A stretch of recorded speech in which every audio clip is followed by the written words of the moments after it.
Hi, and welcome to the Journey to Happy podcast.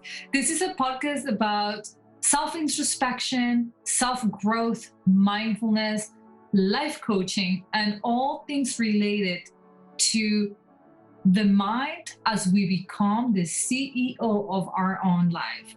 That's right. In here, we all become promoted to CEOs. Join me for weekly episodes on mindset tips, motivational stories, and of course, mindfulness based tools that will help us grow our confidence, grow our compassion, our zen, and our focus. I am a recovered self sabotager, a recovered anxiety junkie, and I can promise you that in here I am devoting all of my best mindset tips and shifts to help you get rid of all the elements of your mind that come to stand on the way of you and happiness, you and your full potential. So I am so excited that we're connecting. I am Olga. I am a retired social worker and now life coach, a mindset coach, a wife, blissfully a mother, and I am also your host. Thanks for joining me. See you inside.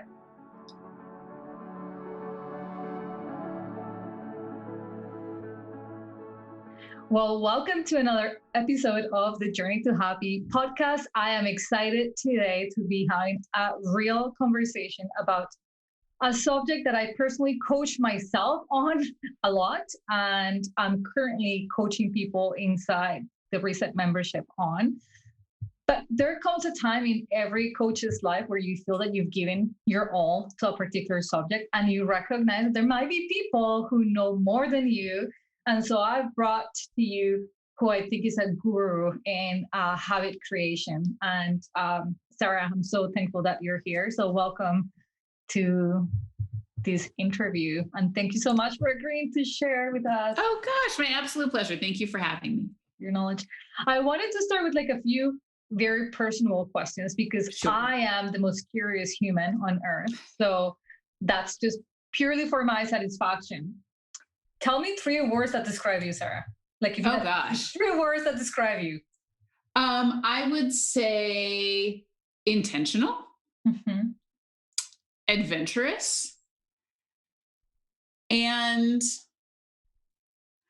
I don't know if I'm allowed to say I'm funny, but I think I'm funny. So I'm saying it. I'm saying it. I think I'm funny. I believe I'm funny too. Not everybody agrees, but it's not about what people agree with me on. It's what I feel about myself. And Yes. that fits in, Sarah. Perfectly fine. I love you started with intention or being intentional because I do think that there's such a good correlation between habit creation and having an intentional life. So I would love to hear more about that. Then my other personal satisfying question that has nothing to do with anything else. What brought you to teach on things like habits? Oh, well, it's actually really interesting. So my most popular offering and what I do I do lots of coaching and teaching around money. Intentional spending, getting out of your comfort zone in order to make more money, really sort of aligning your happiness and your spending. And when I have a course called Bank Boost and I run it, it's a month long and I run it multiple times a year. And what happened specifically because of the way I run the course is people would come through the course one time and then they would come back and go through it again, like 3 months later. And then they would come back and go through it again 3 months after that. And they got great results every time, but clearly they were only engaging in this behavior while I was running the course. And then when the course was over, they were like, oh, it's a free for all. And now I'm, going back to mindlessly spending. And so I sort of realized like, I need to teach them how to turn these things that we're doing in our course. They need to turn them into habits. I'm grateful that you want to keep working with me and you keep coming back to my course. But my goal, and probably this is bad business, but my goal is for you not to need me, like I want for you to internalize the things that I'm teaching and turn them into habits so you can navigate the rest of your life and your spending and your finances for the rest of your life in a sustainable way, instead of having to like only be able to engage in this behavior when I'm running this course live for you. And so that started, and I sort of realized I needed to create this to sort of support the people who were taking my course. And I also sort of retroactively realized, this is something that I'm good at. I didn't, because you know how it is. Like when something comes naturally to you, you think it comes naturally to everybody. Mm-hmm. And so I realized this is something they need. Oh, this is actually something that I'm kind of good at. And so a combination of need from my clients, realizing that I'm naturally good at it, and then doing a lot of research on my own and looking at things that had worked for me and other clients. And I sort of all just put it together and put it into a course I call Habit School. But the truth is, and we talked about this before we started recording, is that building habits, changing habits, breaking habits, it applies across every area of your life, your financial life, the food you put in your body, your relationships, all of it. And so the good thing is, if you learn the tools to change habits, you can shift almost any area of your life in the direction of what you want, which is great because that's not the way how most things work. Like you don't usually like, I drink a lot of water. I'm starting to drink a lot of water and now it's affecting my professional life. But the tools to changing habits work for any habit in any part of your life. So it kind of unlocks things in a way that a lot of other skills don't.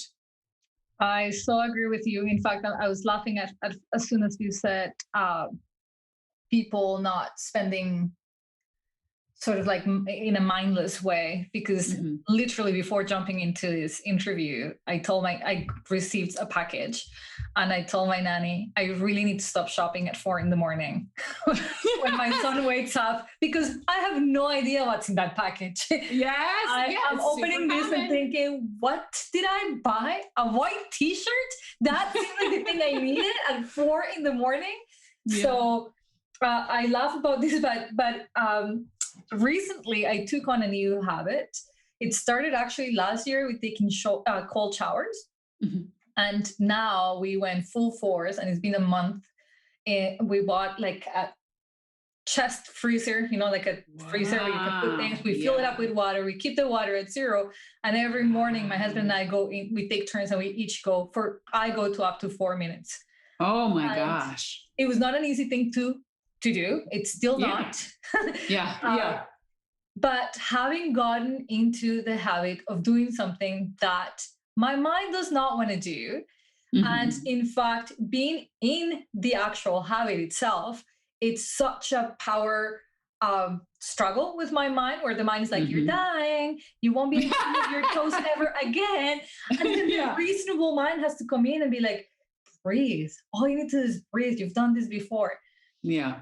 Just that implementation of that habit that is sincerely mostly for my immune system, because I want to have a great immune system, especially now, has brought me a knowledge in all areas of my life that says I'm powerful. I can do whatever I want and whatever I set my mind to, even if the mind freaks out at first.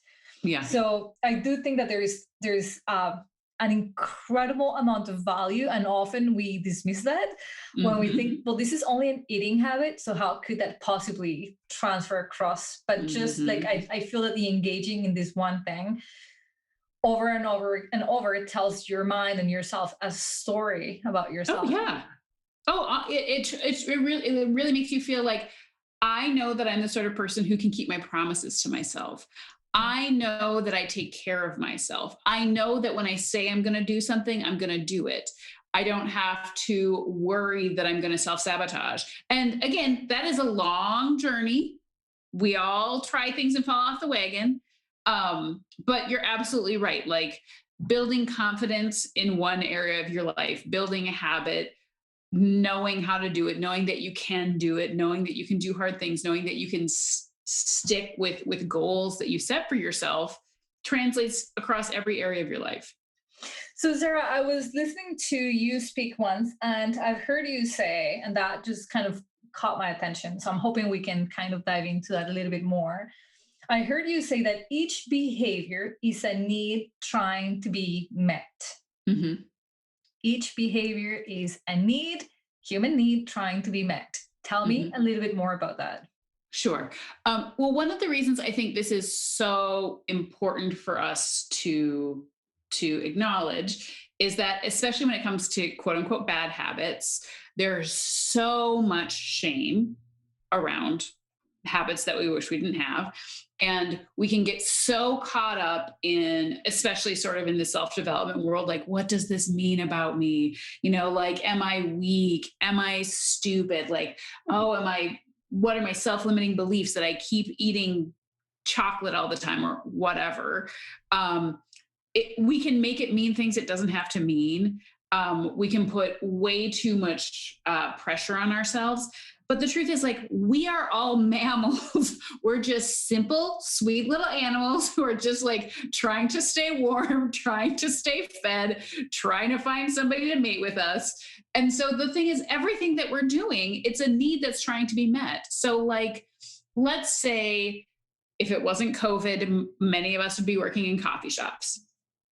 And the coffee shops that I work in, most of the people have MacBooks. And this sounds silly, but it can feel weird to be the person with the Chromebook. It can feel weird to be the person who doesn't have the MacBook. And so when you buy a MacBook that you don't need, so you can work in the coffee shop and feel like one of the cool kids, the behavior is buying the MacBook you don't need. The need you're trying to meet is belonging. Or it could be, if you are eating things mindlessly, the need you're trying to meet is self-soothing. The need you're trying to meet is comfort. Maybe you are eating mindlessly a dish that you ate during your childhood that was a comfort food. So you're trying to comfort yourself that way. All of our emotional and psychological needs, we're trying to meet them, and we're not always necessarily meeting them in the world's best or healthiest ways. But that's just because we don't necessarily realize that's what's going on. Right. We're not conscious of what's at the bottom. Well, that's funny that you mentioned that, because I have noticed, going back to my spending at 4 a.m, when I'm sleep deprived. So I have a 15-month-old who sleeps beautifully, but when he's eating, he doesn't. Yeah, sure. So it's a change to my routine to not interrupt the sleep. And I'm a mindfulness teacher. I'm aware, almost too aware of what's going on. But I cannot point my finger at why have I lately felt like this need, which it does feel like a need to shop. Like I just want to shop. But interestingly enough, every time I want to shop is for clothing.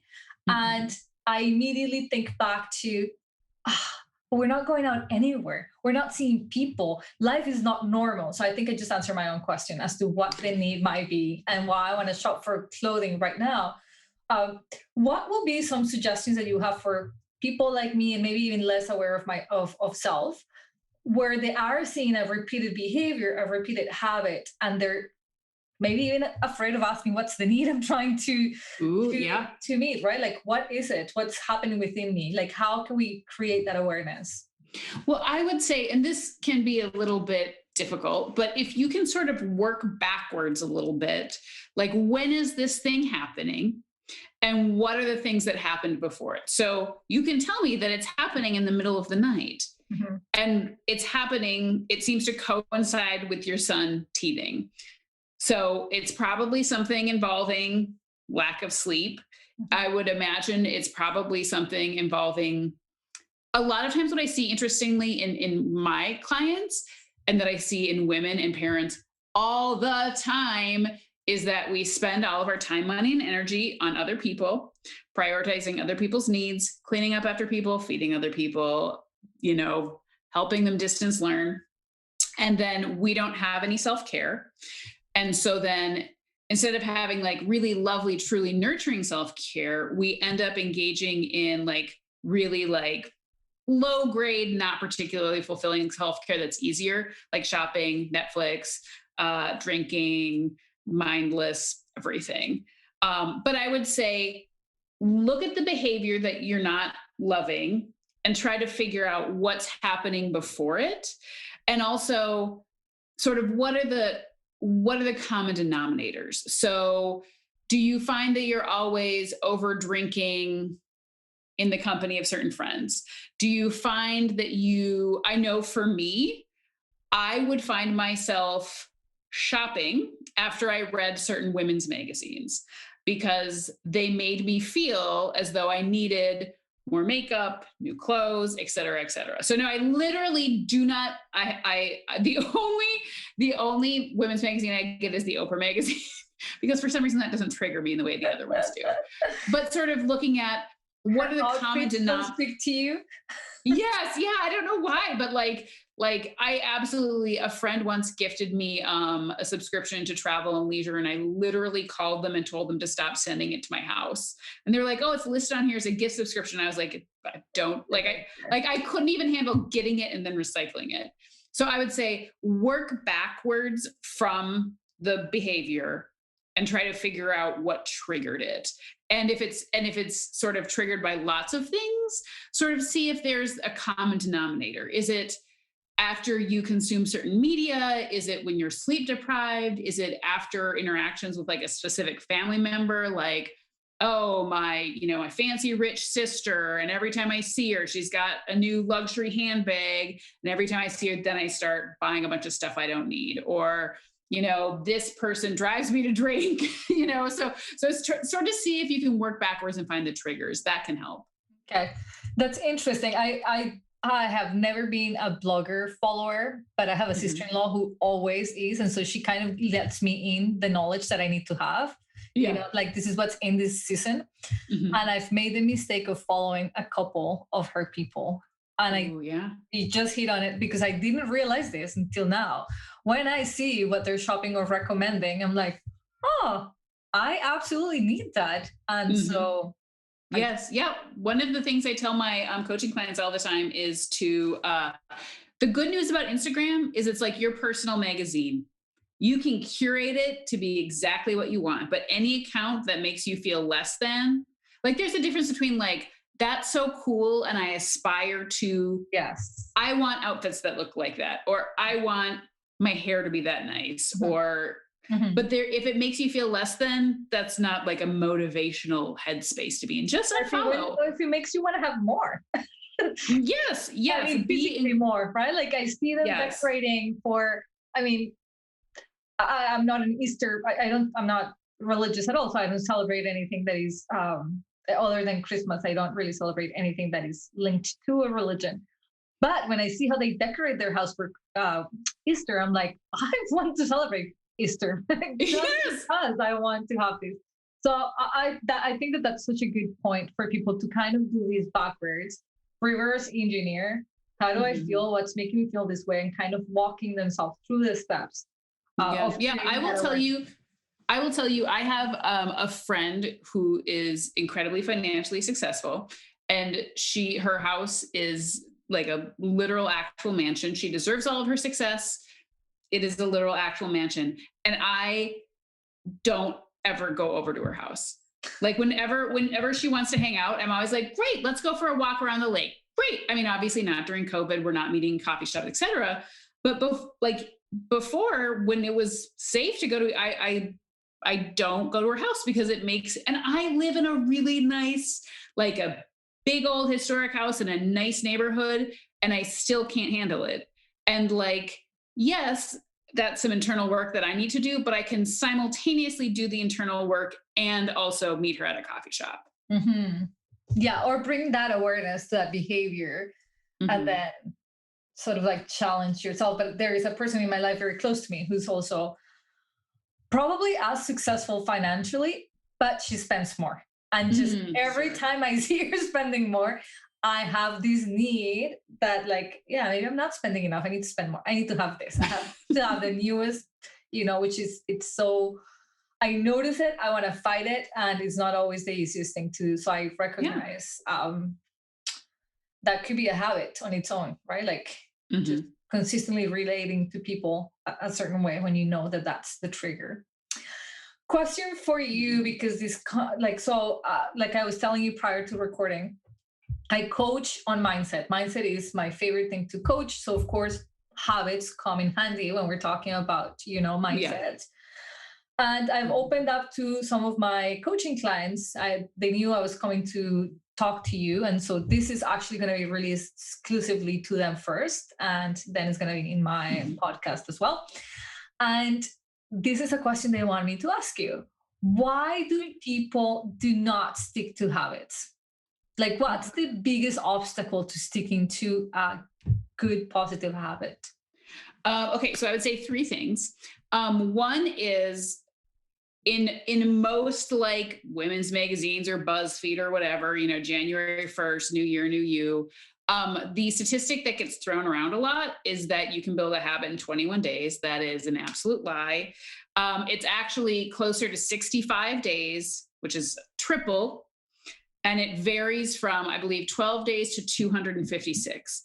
And it varies from person to person and habit to habit. So let's say that you successfully built a flossing habit in 20 days. That does not guarantee that from here on out, every other habit that you ever build is a 20-day habit, which I think is also really important to know, because it's really easy to be like, oh, that was easy. And this is who I am as a person. And it's always going to be this easy. And if it's not, get down on yourself. And again, it varies from habit to habit, or from person to person. So a really good way to build and keep a habit is to have an accountability buddy, like somebody who you engage in the habit with, which is of course harder in COVID. But let's say that you have a buddy and you go running every morning, and it seems like this is a lot easier for them. And it seems like the habit has stuck a lot faster for them. It's very easy to make that about you. It's very easy to believe that like you're somehow a failure or you're not as strong, but it has nothing to do with you. Like, her brain is different than yours. She's going to build habits differently than you do. And just because, like, if she ran track in high school, it's not some mystery as to why building a running habit would be easier for her. So number one is the average time it takes to build a habit is 65 days, and it's different for every habit and every person. Number two, this is a little bit counterintuitive. It's actually easier to build a daily habit than like a few times a week. And so easier? Yes. Yeah. Because the more you repeat it, the more you reinforce that. Yeah. Makes sense. Yeah. And I imagine you talk about neural pathways in your work a lot, but it is, every time you do something, you're digging the neural pathway. And so you're going to be doing more of that digging, and you're going to be reinforcing those neural pathways a lot faster if you do something 7 days a week than because what happens, and we've all done this, I'm going to build a workout habit and I'm going to work out 3 times a week. It's Monday. I have all week to work out 3 times a week. I'm not going to do it. And we all do it. And then we work out Friday, Saturday, Sunday. We're too stiff. We hate it. We don't want to do it. It's really hard. So, and the last thing that I would say is, oh my gosh, be more gentle with yourself and your expectations of yourself. It is so much easier to build a habit where you're like, I'm going to build a habit of taking a 30-minute walk 7 days a week. That's a much easier habit to build than I'm doing CrossFit 3 times a week. Mm-hmm. And I when I say that to people, I would say about half of people say, that's great, but I'm not going to make any progress if my habit is taking a 30-minute walk. Oh, I understand that. Belief, but the likelihood of successfully building a 3-time-a-week habit, doing something incredibly strenuous, that's like a 10% success rate on that. And also, if you haven't successfully built a habit in this area of your life previously, it is much easier to build a small, low-pressure habit and learn to trust yourself. Learn that you can depend on yourself. Learn that you can keep your promises to yourself. And once you've done that, okay, then you can aim for something that's a little bit more strenuous and a little bit harder. But again, it's much easier to have a low pressure daily habit than some completely over the top 3 times a week thing.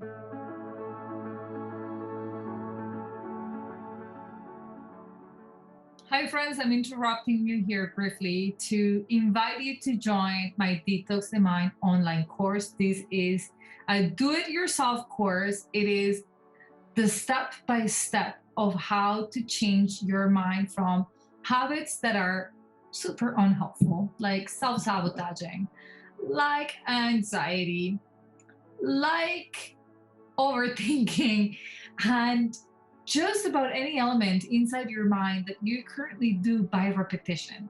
But there's a better way. You know, there is a better way. You might not be interested in joining me yet in private coaching or joining a group coaching method.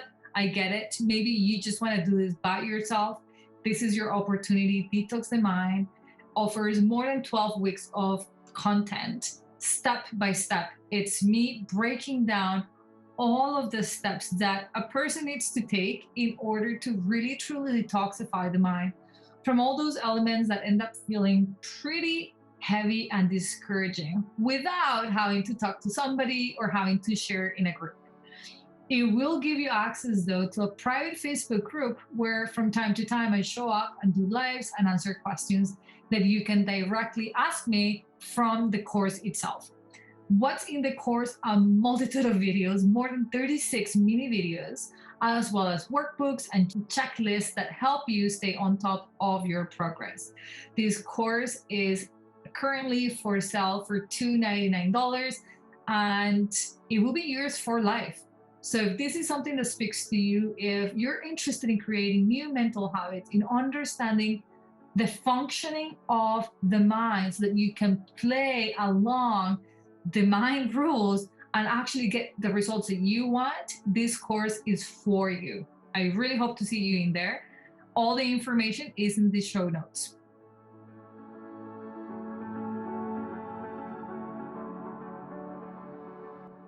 And I think, I don't know, you correct me, but I've noticed with my clients, which you basically describe that client I have in mind, is the perfectionist mind, right?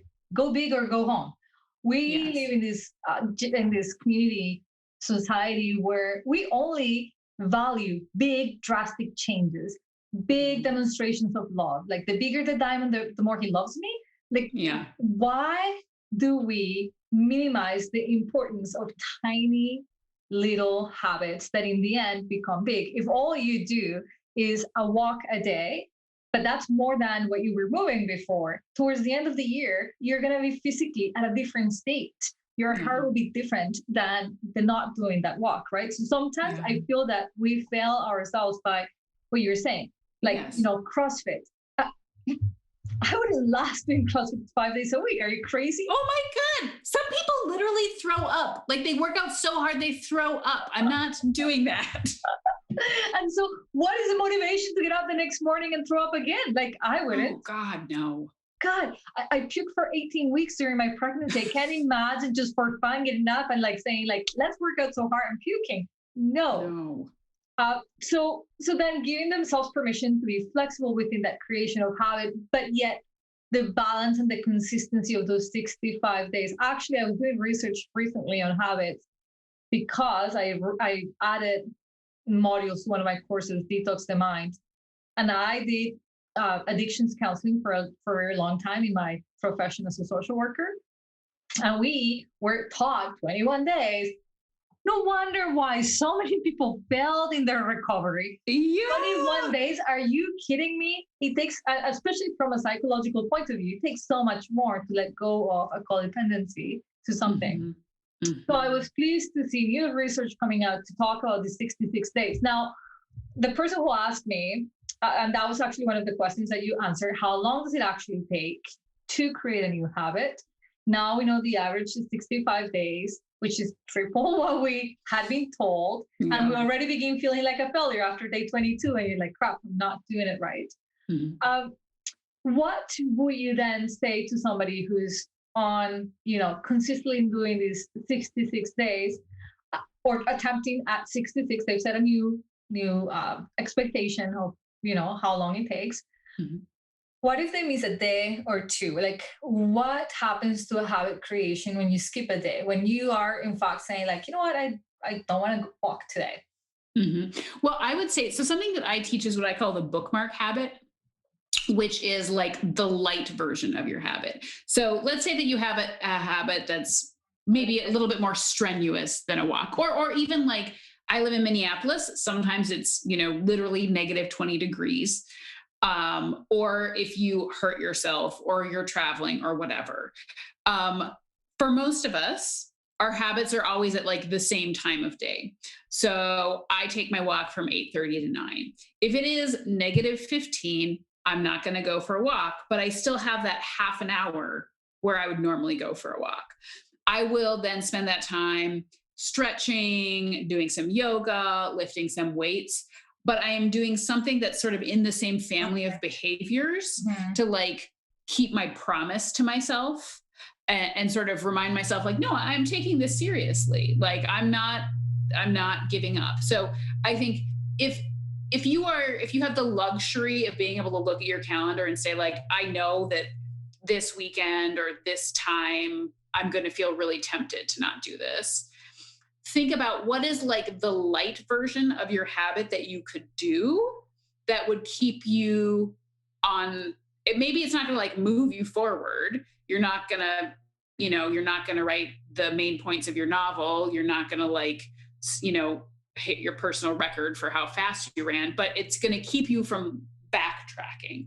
So if there are specific situations that you can see coming ahead of time, think about, but I would say just in general, when things are normal, spend like 10 minutes figuring out like, okay, what is the light version of my habit that I can practice when things are less than ideal? Because then when things get busy or when you get sick or you get injured or the weather's bad or you have out of town guests or whatever, you will have a version of something that you can do. Yeah. So that's one thing that I think can help. And then the other thing that I would say is practicing. People who practice self-compassion are exponentially more likely to be successful in anything they do. And this is not just like me being like a nice woo-woo lady. Like this is like backed by like a bunch of studies, which makes sense because like talking trash to yourself, shame, and I'm sure as an addiction counts for, that shame is not an effective motivator. Like it's not like it's 100% not effective. And so I would say, imagine a scenario where your best friend says like, yeah, I was doing so well. I was like, getting in my 10,000 steps every day. And then, I got sick and I didn't go for 2 days. Never in a million years would you say to your best friend, like, oh my gosh, you're trash. I guess all of your progress is over now. You'd be like, it's not a big deal. Just go the next day. Give up. You didn't do it for 3 days. Give up. Yes. Yeah. It's true. And I do love the fact that you're linking self-compassion to this. As a former addictions counselor, but also as a mindfulness instructor and a coach, I do feel that that's something that I coach people on a regular basis. And I don't feel that enough is being spoken about. The power of self-compassion. We totally, as a society, understand how important it is to have compassion for others. We see the benefits. We are like, oh my God, I relate so much better. I think so much more of homeless people. Now that I wore those shoes for a moment and I kind of understood like what the struggles are, or somebody with mental health, like I understand. But when it comes to ourselves, we are so little understanding. Our willingness to understand ourselves, like our tolerance for us to make mistakes is so low. And no effort is put into increasing that tolerance. We become even more strict, make less mistakes, work harder. And I have zero compassion for you having a bad day today. Yeah. I distinctively remember being pregnant and exhausted and disappointed that I was exhausted, that I couldn't do the things that I was doing. Till like my husband was like, you realize you're growing lungs and, like a liver inside of you and another brain. And so that might take some time and effort. I was like, yeah, we totally underestimate that. The body growing. Thanks to me. So I think that that's so important. And that links me to my next question. What will you say, having coached people in a variety of habit creation, and I love that you brought it up to money and relationships. somebody's listening to us and they want to walk away with three things that they need to implement today to become successful at implementing habits. I would guess repetition might be one of those, but you tell me, what will be the top three things that you tell anybody who you're coaching? You've got to implement these three things. Well, I would say the most importantly is that you need to, number one, oh my God, one habit at a time. Oh my God, one habit at a time. Oh, like we just finished January. I know everybody was like, I'm burning my life down. And then on January 2nd, I'm a new person. Oh my God, no. One habit at a time. Humans have a limited amount of decision-making ability and a limited amount of self-control that we can exert in a day. And so when we ask too much of ourselves and our brains, we are exponentially more likely to fail. Honestly, I think trying to change more than one habit at a time is just self-sabotage. So, oh my God, number one, take on one habit at a time. Number two is make for sure that whatever habit you are changing, building, breaking, that you are changing it because you want to. And like there is intrinsic motivation there. Like something that I've talked with multiple clients about is they'll say like, okay, I want to build habits around weight loss. And I was like, I don't think that's not what we do here. But also like, so why though? Because if your partner thinks you're cute and, you know, your cholesterol and blood pressure are good and, you know, you can walk your dog, you know, for like 45 minutes a day, why?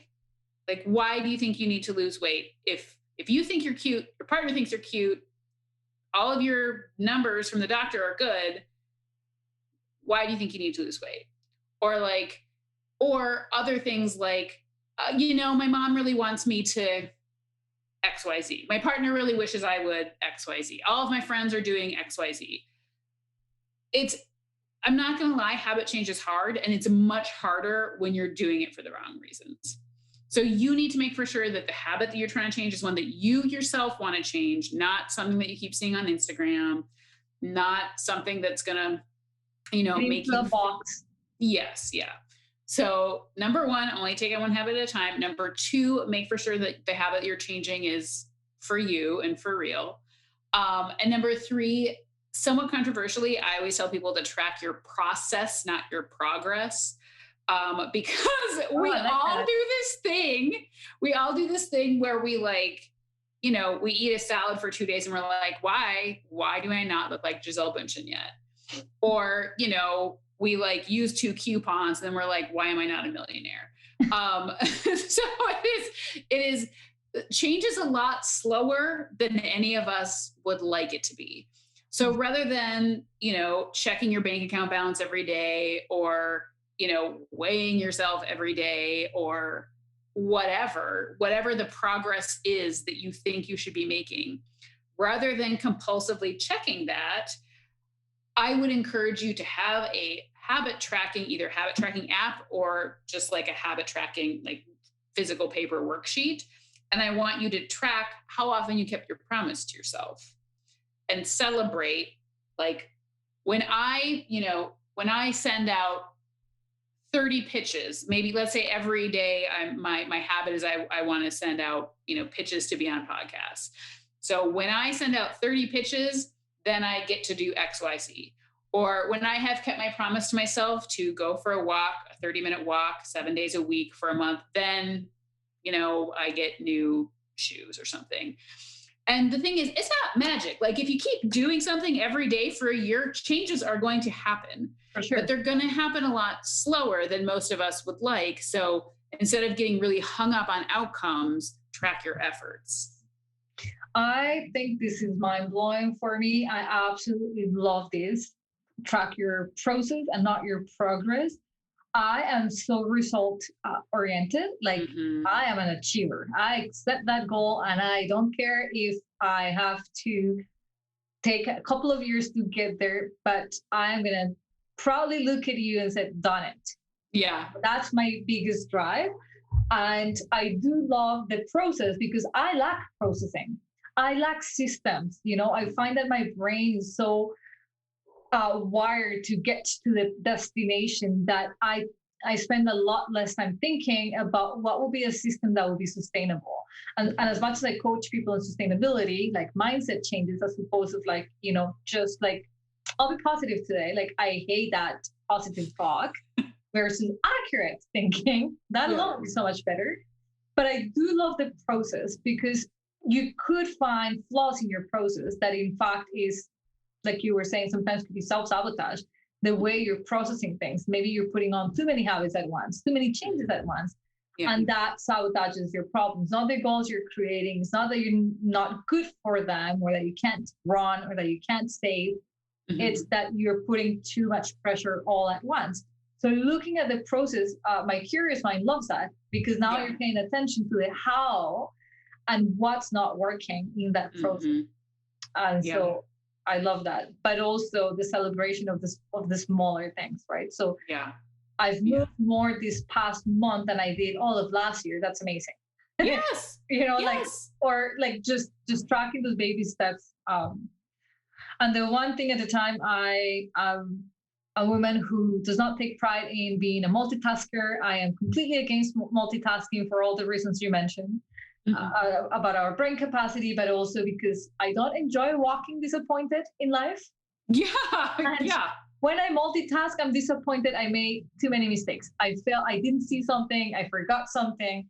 And so I have found that one thing at a time just equals success in my mind. So I do love that. And I think your last point is pretty much patience. Right? Yes. The understanding it takes time. Give yourself the time. My gosh, yes. Only us tell ourselves we don't have time for things, So what if we thought all we have is time? Yes, and I think about all the time, like, time is going to pass whether you're trying to better yourself or not. So like, why not use it carefully? And also, like we talked about with the 30-minute walk versus CrossFit, like if you've already tried to do 3 times a week CrossFit, working out so hard you puke, and it didn't work, like, why is this time going to be different? I think it's also really important to be honest with ourselves and look back at our previous successes and failures. And if you tried to do this stuff where you went really hard out and you burned your life to the ground and you tried to change everything about it all at once, and if you tried that multiple times and it's never worked, in the most loving way possible, why is it going to work now? Like, try something different. Be patient, lower your expectations of your sweet animal brain, and just do something small every day. And if you're patient with yourself, and if you don't obsess over the progress, eventually you're going to get where you want it to go, because you're doing this thing consistently. I couldn't agree more. And I think that you and I are two women who can say without any hesitation that we have established good habits. Why? It's one of the reasons we like talking and teaching about it. And I went from being fully employed, kind of very secure income. I could have stayed there for the rest of my life. They loved me. I could have, made of that what I wanted to do, to making changes that required a lot of habit creation, because being, as you know, self-employed, it's just as easy to think that you're on vacation every single day. Yes. And truly, so yes. I think that for me, habit creation never became so important as to when I became my own boss, and I realized that, okay, there's got to be some routines. What are your thoughts about boundaries as they relate to habits? You mean like protecting your time so other people... Protecting your time, saying no to things that you actually don't think are productive for you or helpful for you. And just generally, just, like you were saying, these are my hours to working out or to moving. And so I'm going to protect that. Yeah. How much does having like clear set boundaries for self actually increase our ability to stick to habits? Well, I would say if you share a home with anyone, it is always best. I think proactive communication is always best. Like, it's much better to say to your partner or your roommate or your child, like, every day from 8 to 9, I go for a walk. So that's going to be time that you need to XYZ. And it's much better to have that conversation before they're trying to stop you from going for the walk or before they're interrupting you, because it's a lot easier to hear when you're not in the middle of when you're not in the moment. So I would say proactively and lovingly informing the people in your life of the habit that you're working on. Generally speaking, our partners don't make good accountability buddies because we view them as an extension of ourselves. But I mean, it's better than nothing. And so I often tell my clients to tell their partners, I'm trying to build a habit of XYZ. Could you, and literally give them a script to hold you accountable? Because if you just let them, things can go off the rails pretty quickly, I mean, you will take them out of that going to go running. Yeah. Yes. So literally think of what could you hear? Like if you're, procrastinating about, pitching podcasts, or you're procrastinating about going for a walk, or, you're not drinking enough water. What are literal words that your partner could say to you that you could hear that wouldn't make you like feel aggressive? My husband and I say to each other, do you want me to encourage you to blah, blah, blah? And I mean, like probably 70% of the time I'm like, yeah, no, you're right. Thank you. And so sometimes I'm like, no, I want to stand up and eat peanut butter out of the jar, staring at my phone. I don't want to sit down. But so I think taking the initiative to communicate the boundaries before they come up, involving the people in your life to hold you accountable. I block everything off in my calendar. Like I literally have morning walk from 8 to 9 in my calendar. It's marked as busy. So if you're a client who wants to hire me to coach you, you literally cannot book me for that time because it's marked as busy. Mm-hmm. So that's how I do it. And I follow pretty much the same lead. I have a husband who'll never say the exact words that I ask him to, because to him that's too complicated. And so he would be like, oh, you want me to remind you? No problem. And I find that even him just knowing that this is something that he's got a part of, right? Like you're part of my team. And so when you don't see me do this, I give you permission to do or say something. Sometimes I have to breathe deeply and be like, I don't want to be reminded, but thank you. Yeah. But even then it has made me grow as a human to be able to say like, wow, it's amazing. Thanks for that reminder. And the calendar, I cannot say this enough to anybody who's trying to build a habit. Personally, that's one of my top priorities.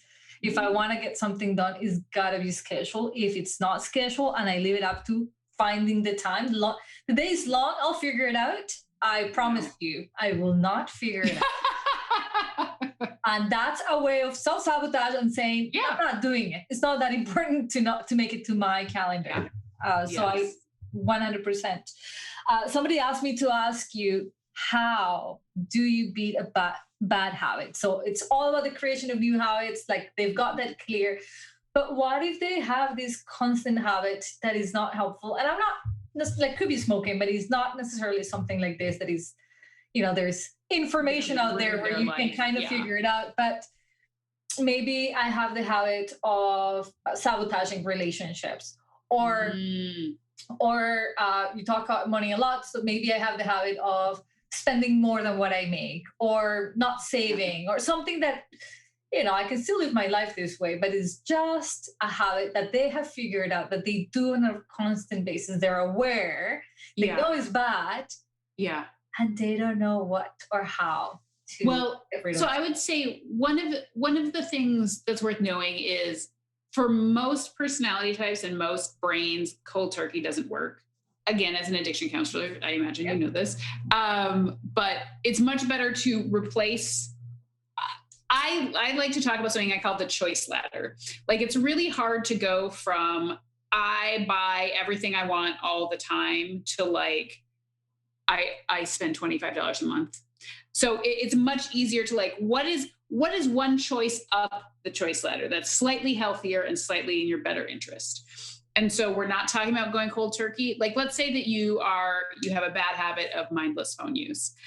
It is much easier to make one choice up the ladder rather than to go cold turkey. Some people can go cold turkey, but most people can't. So I would say, think about your bad habit and think about what would one choice up the ladder be that's slightly healthier. Also, it is much easier to replace. So what if you, and the choices don't have to be like, oh, usually I'm on my phone for 3 hours. Now I'm going to be on for 2. It could be, I'm replacing Instagram with Bejeweled. I'm still on my phone, but it's a game instead of looking at strangers' lives that makes me feel envious. Or instead of going to Target and mindlessly spending, I'm going to Goodwill and mindlessly spending. I'm going to spend 70% less money. I'm giving money to a nonprofit. I'm still kind of mindlessly spending, but it's much better.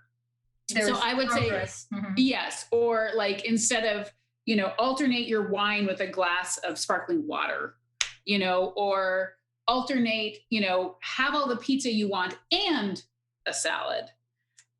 So thinking in terms of what can I add onto it that's healthier, or what is a less quote unquote bad version of this that I can trick my mind into doing. Because when we go from 100 to 0, it usually triggers feelings of deprivation that then are going to come out in other areas of our life. And we see that with food, for example, right? Like people going, I'm not eating any sugar at all, but then we see them over eating ice cream or, whatever they can. They're like, I'm taking the most out of it. Yeah. I love this. I really do. I think that the beating of bad habits, you mentioned the self-compassion. I think I will go back to that. Like, once we label something as bad, I feel that we just go down the path of I am bad. And I do bad things, and this habit is bad. And so like this self-love kind of diminishes. And so what will be your motivation to beat it? Actually, when your self-esteem is low, you kind of want to go bigger into damaging that self. So that self-compassion comes in handy. Just to close out, because I know I'm taking much of your time and I'm so appreciative of your time, Sarah. What are some of the habits that you have that you find have really changed your life for the best? Well, I have, and just as a side note, generally it's easiest, if you have a bunch of habits you want to build, it's easiest to start either with a habit in the morning or a habit at night, because if you are partnered up or if you have kids, morning and night are the times when you're most likely to have to yourself. You can and it's really hard to build a habit if there's a toddler, trying to climb up you and your partner's like, we're out of coffee. Like, if you can get 20 minutes to yourself on either end of the day, that's the easiest. So I have a very robust morning routine and a pretty robust night routine. But I would say the thing that is the best for me is on Sunday nights. I literally have a reoccurring event in my Google Calendar called Weekly Check-in of Awesome. And that is when I plan out the whole week, the coming week. When I plan out my week, I make for sure to include fun things, because I'm the personality type that I will just run myself into the ground. And so I literally, before I plan anything else in my week, I plan at least 3 fun things into my week. And I plan it during traditional work hours, because that feels really excited. Ooh, I'm doing something fun at 11 a.m. on a Tuesday. Ooh. So I plan out my whole week. And then on Sunday night, I also, I do a face mask. I do the fancy shower where you shave, moisturize, exfoliate, deep condition, all of that. And then I journal. But so I would say my best habit is my once a week Sunday habit. But the only reason that I have a once a week habit is because I've reached the point with my habit formation that I can emotionally handle having a once a week habit. But I would say that's been the most transformational for me.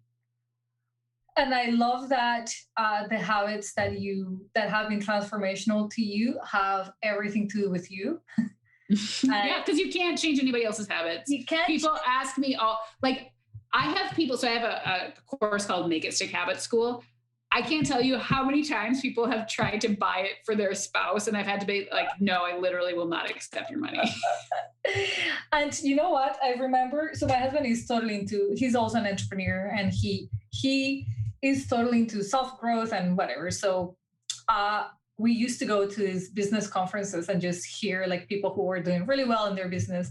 And if you know anything about business, for those listening who might be rolling their eyes, we do a very crazy amount of self-work, like probably more than any other professional out there. If you run a business, you have definitely read some great books about personal growth and listened to some great speakers. And I remember this is 1 year into our relationship. This guy is talking and like describing like these changes that he made. And I'm squeezing Chris's hand and I'm like, listen to this. This is really good for you. Like, I was so excited. And he whispered in my ear, usually when you hear something that you think is good for somebody, means it's really good for you. And I was like, I replayed the words and I'm like, oh my God, he's totally right. This guy, what I think will be so good for my partner, actually is so good for me. And it stops there, right? So I love how we are so wise about what our partners or other people in our life need and how they need to get there. And we totally lose focus of what we need. And I coach women only. I do feel that we're caregivers by nature and we just want to give so much. And I have a son who I adore and a husband who I love and parents aging. And I just want to be it for all of them. It's my greatest pleasure to be of service, which is why I studied social work to begin with. But I've come to recognize I am at the top. I am the basis, right? I am what's holding this together, but I'm also at the top. And if I don't give myself what I need, nobody else is going to. Yeah. This is magically not going to happen. And I would say the majority of my habits today,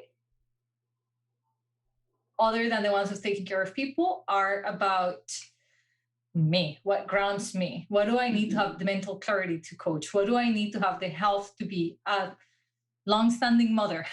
Yeah. What is it? So I do love that one of your points, the 3 points for somebody to implement habits successfully, in case you guys missed it, is the making sure that the habit you're creating, it's something you want. It's something for you, that you, with your entire heart, believe is worth it of your time and your energy and your repetition and the mental struggle, the going back. I talk about this freezer I get into every morning. It's not the most I'm South American. I don't love going into water that is zero. There's nothing in my DNA even that says, yeah, we should be doing this. But I believe the benefits are worthy of the effort, right? Yeah. So for me, the recovery is great. Good immune system. I've never been more interested in having great immune system than I am today. Sure. So it's finding that connection, I find, that keeps me motivated to the goal. Sarah, last but not least, is there anything else that you want the listeners to know? We do, this will be released in the podcast where we've got people all over the world. So I've been through your website. I know that you talked about your courses. This is something that they need to be in Minneapolis to take. Oh, no. All of my stuff is online. Yep. All of my stuff is online. I am very active in Instagram stories and on Instagram. And I have a newsletter that I email probably twice a month. But I would just say that the reminder to be gentle with yourself, to manage your expectations of yourself, and that big changes happen one step at a time. And that you are capable of change. Even if it hasn't worked in the past, you are capable of change now. Oh, I love that. I love having these conversations. I wish I was starting all of my days this way and be like, this is the mindset that we need to come to. And I would like to end it by reminding people, it took me sending one message to Sarah to engage in these conversations. Mm-hmm. We don't know what people will be open to, ever. So if you feel inspired by this conversation, if you feel like creating new habits is something that will be good for you, if you know exactly what habit, reach out to, like Sarah was saying, a buddy, somebody who you think might be interested in being part of your support, who might be interested in creating new habits and jumping with you on this journey of tracking process. And we would love to hear from you. So if you guys like this conversation, give us a review. Let us know what you thought. Check out the show notes. We have all of Sarah's handles in there, so you'll be able to get a hold of her.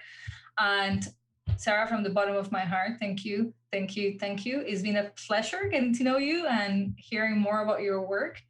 And I encourage everybody to go and check out your website and your courses.